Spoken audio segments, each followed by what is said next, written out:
pemirsa, ini adalah huruf ma ya pemirsa, aksara Sunda ma. Nah, ini pemirsa, aksara Sunda ma pemirsa, ma ya pemirsa. Ini adalah aksara Sunda ma.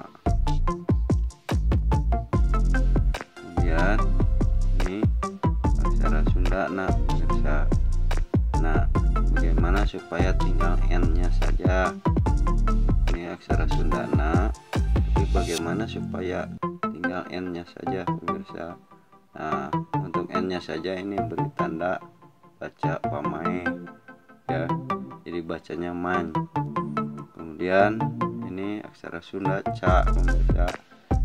Ci itu dari ca ya, ca. Bagaimana supaya dibacanya ci, supaya mancing ya, ci. Nah, kita beri tanda baca di atas ya, panghulu ini namanya ya, ini panghulu bentuknya seperti ini.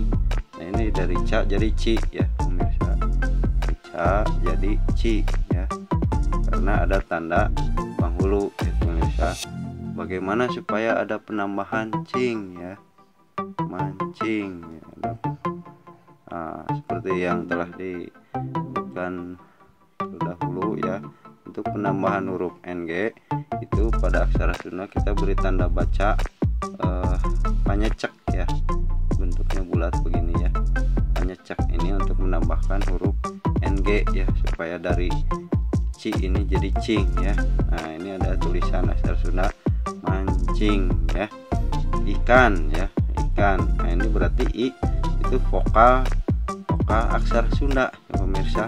Bagaimana huruf vokal aksara Sunda i? Yang ini adalah vokal aksara Sunda ini seperti ini pemirsa, i. Nah, ini i ya, i dalam aksara Sunda ini adalah vokal i ya, i. Sekarang kan ya, dari aksara Sunda ka ya, ka. Ini aksara Sunda ka ya pemirsa, ka. Nah, ika. Nah, sekarang n ya, nah ini aksara Sunda na ya.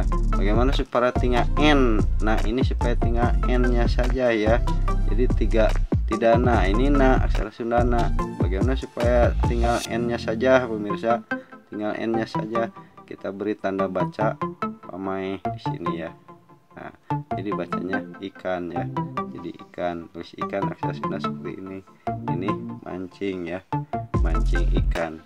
Mungkin itu saja dulu pemirsa, aksara Sunda mancing ikan ya. Semoga bermanfaat.